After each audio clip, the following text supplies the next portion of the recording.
Hello students, how are you all? मस्त हो ना? आगे के वीडियो लेक्चर्स देखेंगे नहीं? ठीक से पढ़े ना, या फिर फास्ट फॉरवर्ड करके जाने दिया?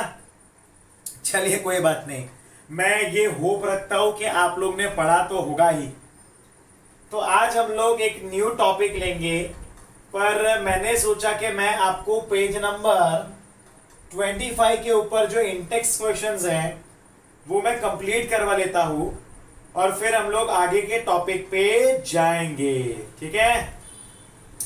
चैप्टर तो वैसे काफी बड़ा है, पर कोई बात नहीं, मुझे और 3 से 4 लेक्चर्स की जरूरत पड़ेगी। चलिए, तो पेज नंबर 25 के इंटेक्स क्वेश्चंस करते हैं। पेज नंबर 25 के इंटेक्स क्वेश्चंस करते हैं। ठीक है, चलो। तो पहला इंटेक्स क्वेश्चन क्या है? इंटेक्स क्वेश्चंस के सॉल्यूशन करते हैं। ठीक है, उसमें पहला इंटेक्स क्वेश्चन क्या है? तो मैं रीड करता हूं और फिर मैं सारे क्वेश्चंस को सॉल्व करूंगा। Why do HCl, HNO3 etc. show acidic character in aqueous solution, while solution of compound like alcohol and glucose do not show acidic character? Question ये है कि HCl, HNO3 etcetera aqueous solution में acidic character क्यों दिखाते हैं and alcohol, glucose ये acidic character नहीं दिखाते हैं, नॉन एसिडिक है। तो ये हमें प्रूव करना है। तो अगर हम लोग बात करें HCl एंड HNO3 की, तो अगर हमने उसका एक्वस सॉल्यूशन बनाया है, मैंने HCl का एक्वस सॉल्यूशन लिया, तो क्या मिलेगा? H3O प्लस Cl माइनस मिलेगा। ठीक है, यहां पर हम देखेंगे तो ये HCl ने H प्लस के आयन को दिया, ये टूटा तो ये H प्लस बना, यानी कि ये HCl ने H प्लस के आयन को दिया तो वो हो गया एसिड। ठीक है, सेम वे अगर हम लोग HNO3 लेते हैं और उसका एक्वस सॉल्यूशन बनाते हैं, तो उसने भी H3O प्लस के आयन दिए और उसने NO3 माइनस बनाया, तो वो क्या होगा यहां पर? अब उसने भी क्या किया? तो H प्लस के आयन्स को फॉर्म किया, तो ये भी क्या हो गया? एसिड।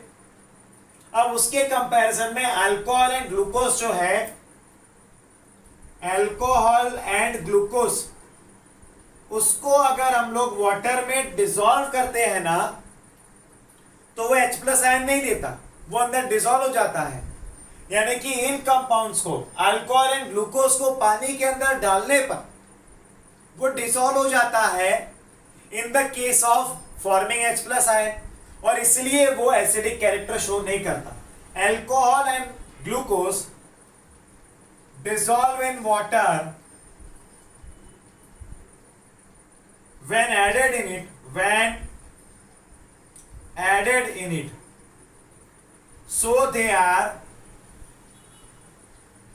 not acidic. ठीक है, they do not form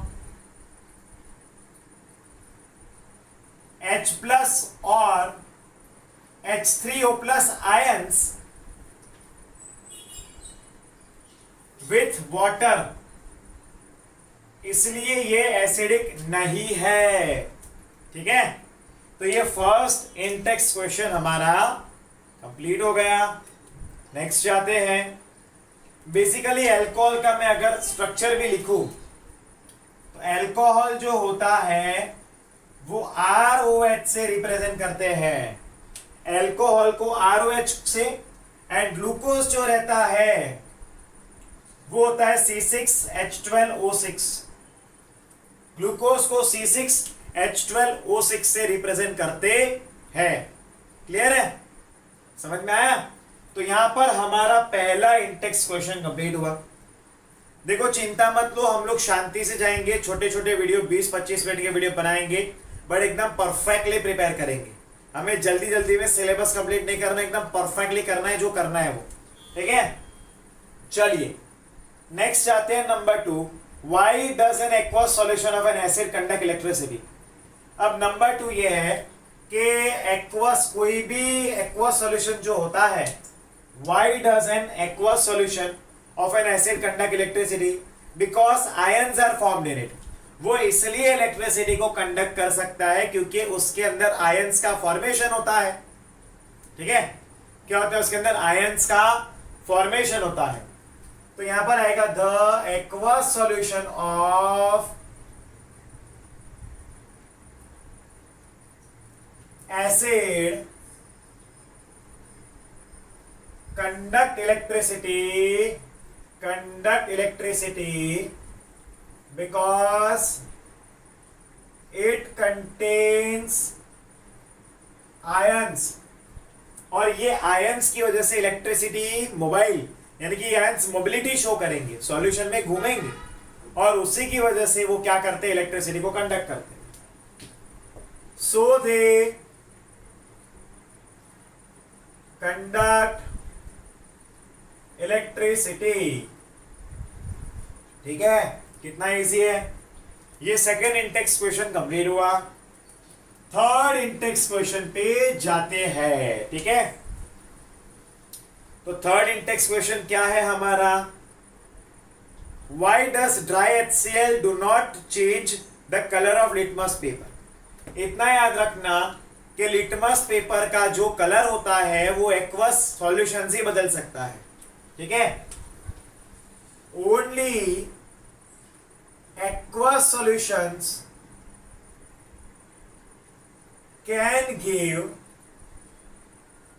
litmus test. So dry HCl do not give litmus test. ये लिटमस पेपर के कलर को चेंज करता नहीं है। ठीक है, चलिए आगे बढ़ते हैं फोर्थ क्वेश्चन पे। While diluting an acid, why is it recommended that acid should be added to water, not water to acid? ये भी मैंने डिटेल में समझाया था। तो उसका रीजन ये है कि हमें A2W के रूल को फॉलो करना है, ना कि W2A को। तो when we add acid to water, it is an exothermic reaction. But when we add water to acid, the acid can bounce. acid क्या होगा? वो bounce हो सकता है। and there can occur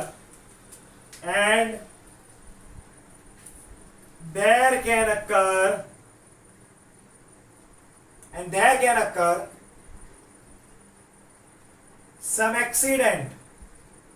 ठीक है, क्लियर है? ये फोर्थ इंटेक्स क्वेश्चन हमारा कंप्लीट हुआ है।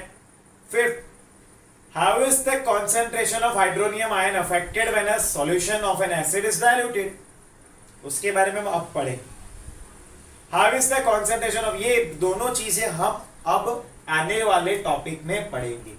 ठीक है, तो एक बार आप इस इंटेक्स क्वेश्चंस का, एक बार आप लोग इन इंटेक्स क्वेश्चंस का जल्दी जल्दी से स्क्रीनशॉट ले लो, और फिर मैं आगे का टॉपिक पढ़ाता हूं, that is how strong are acid और बेस सॉल्यूशन। ठीक है, चलिए जल्दी, मैं 1 मिनट का टाइम दे रहा हूं, तब तक मैं इन इंक को बेचारों को पोलियो पिला दूं जरा, आई मीन मार्कर्स को। ठीक है, चलिए जल्दी जल्दी आप लोग कंप्लीट करिए। लिखना है तो लिख लीजिए, नोट करना है नोट करिए, पढ़ना है पढ़िए, स्क्रीनशॉट लेना है लीजिए। Do whatever you want to do, but only do the activities which are related to studies. Okay,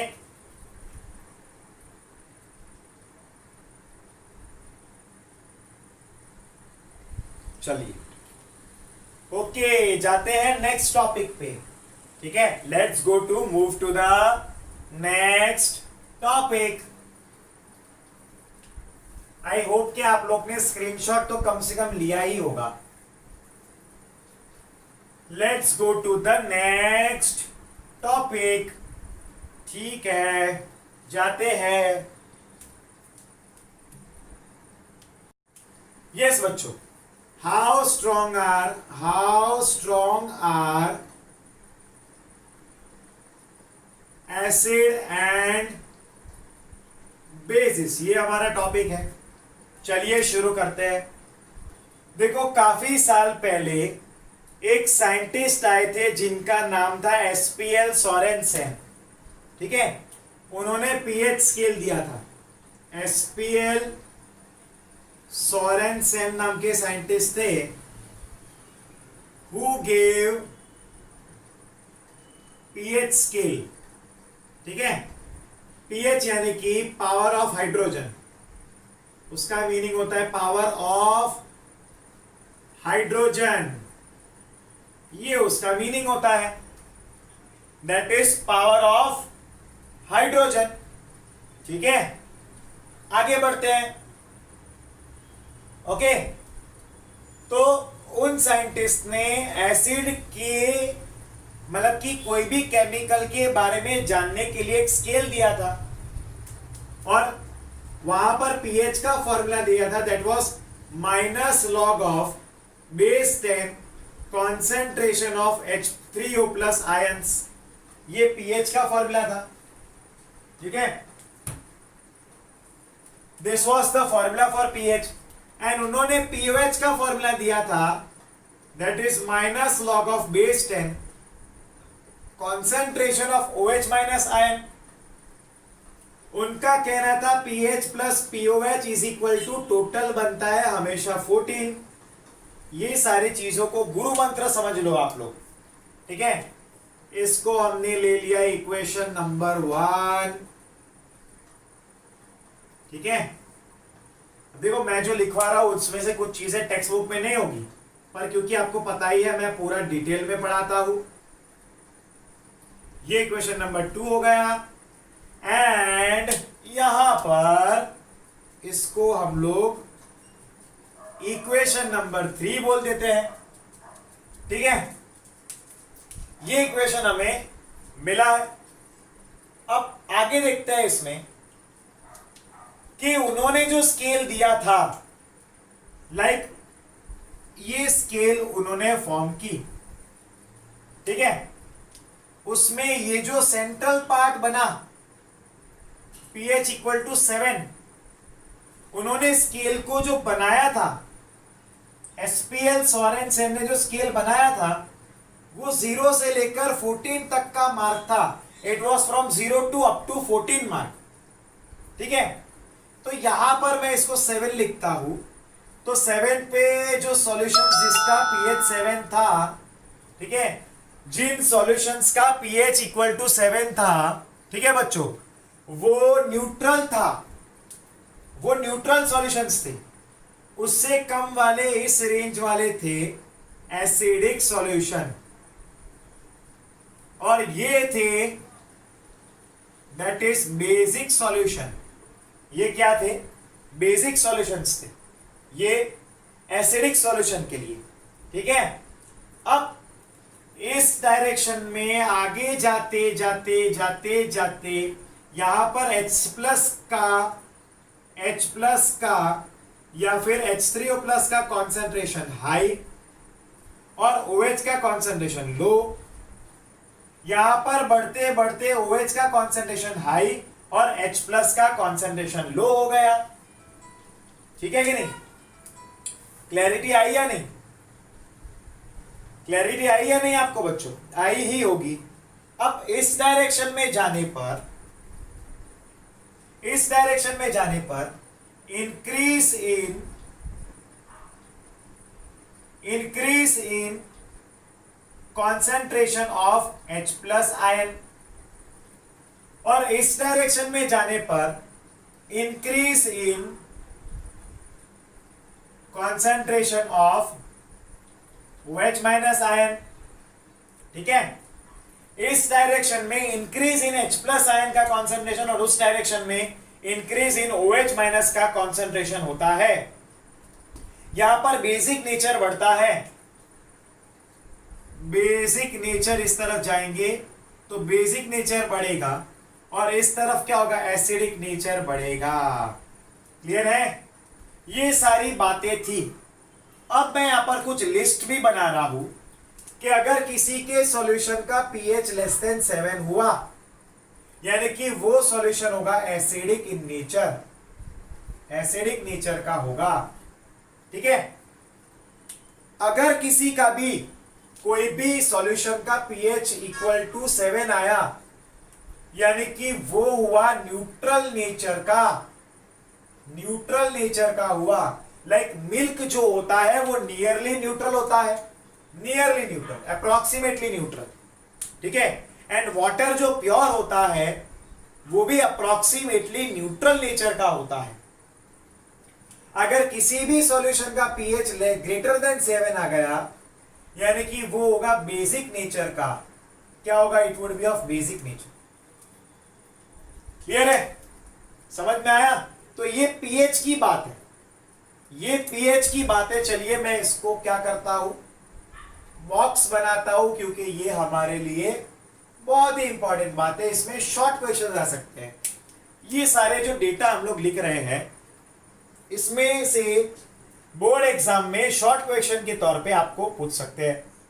ठीक है? क्लैरिटी है? यस।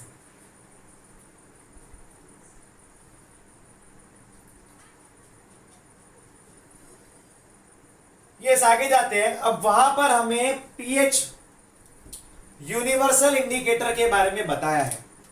तो जिसका भी pH, the solution having lesser pH will be more acidic in nature। एक बात याद रखना कि जो भी सॉल्यूशन का पीएच जितना कम होगा, जो भी सॉल्यूशन का पीएच जितना कम होगा वो उतना ही ज्यादा एसिडिक होगा, और बेसिक नेचर के लिए उसका उल्टा। The solution having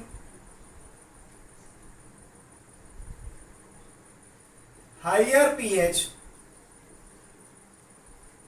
will be more basic in nature।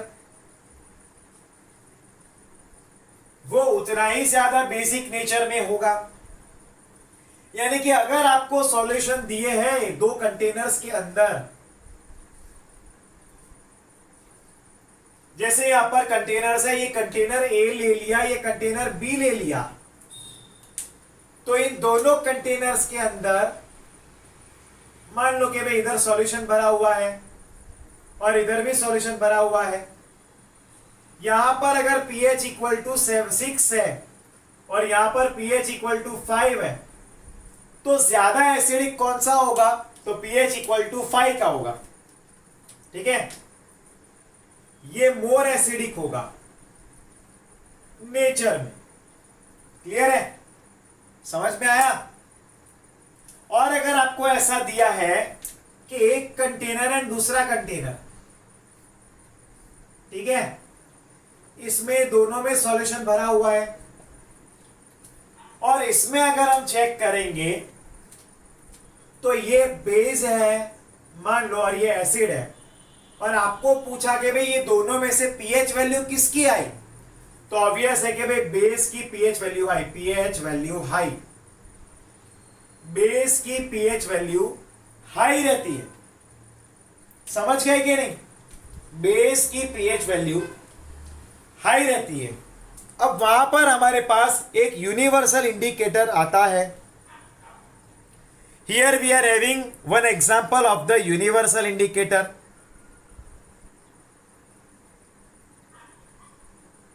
ठीक है? यहां पर हमारे पास एक एग्जांपल यूनिवर्सल इंडिकेटर का है। लाइक मैं आपको यहां पर स्क्रीन पे शो करूंगा, तो जरा ध्यान से देखना। लाइक हमारे पास यहां पर यूनिवर्सल इंडिकेटर के बारे में यहां पर शो किया है। अब हमने क्या किया, हमारे पास कोई भी अननोन केमिकल है, हमें पता नहीं है कि भाई वो एसिडिक है या बेसिक है, या स्ट्रॉन्ग बेस है या वीक बेस है, या स्ट्रॉन्ग एसिड है वीक एसिड है। अब अगर हमने उस यूनिवर्सल इंडिकेटर के 2 से 3 ड्रॉप डाल दिए, 2 से 3 ड्रॉप डाल दिए हमने इन द सॉल्यूशन, अगर रेडिश कलर आया यानी कि पीएच नियरली 1 to 2 होगा। अपने पेट में HCl वगैरह बनता है, उसका पीएच अराउंड 1 से 2 के बीच में होता है, 1.2 होता है। सेम वे लेमन जूस का 2.2 वो भी हाईली एसिडिक होता है। धीरे धीरे वो मतलब कि ऑरेंज कलर शो करेगा, धीरे धीरे करते करते वो ग्रीनिश कलर के बनते जाएंगे, यानी कि वो बेसिक की तरफ जाएंगे। और ब्लड जो होता है उसका 7.4 पीएच रहता है, जो नियरली स्लाइटली बेसिक होता है। और अगर जितना ज़्यादा डार्क ब्लू कलर आया यानी कि उतना ही ज़्यादा स्ट्रांग वो बेस होगा। लाइक सोडियम हाइड्रोक्साइड का वायलेट डार्केस्ट ब्लू कलर आया यानी कि वो है स्ट्रांग बेस। समझ गए कि नहीं? क्लैरिटी आ गई? समझ में आ गया आपको? तो यही था कि how strong acid and base are. ठीक है, यही था इस टॉपिक के अंदर। अब आगे आने वाले टॉपिक में हम लोग पढ़ेंगे importance of pH in everyday life. I hope कि आज के इस वीडियो लेक्चर में आपको पूरी तरह से सब कुछ समझ में आ गया होगा। तो आप इसका स्क्रीनशॉट लेना और नोट्स बनाना। हम लोग मिलते हैं अगले लेक्चर में, और वो भी बहुत ही इंटरेस्टिंग होने वाला है। और मुझे लग रहा है कि आप एंजॉय कर रहे हो लेक्चर को, आपको हो ही रहा होगा कि भाई आगे क्या आने वाला है। ठीक है, चलिए तो फिर मिलते हैं नेक्स्ट लेक्चर में। Till then good bye and take care. Bye students. और इसका स्क्रीनशॉट लेना मत भूलना। Don't forget to take the screenshot of this board. Okay,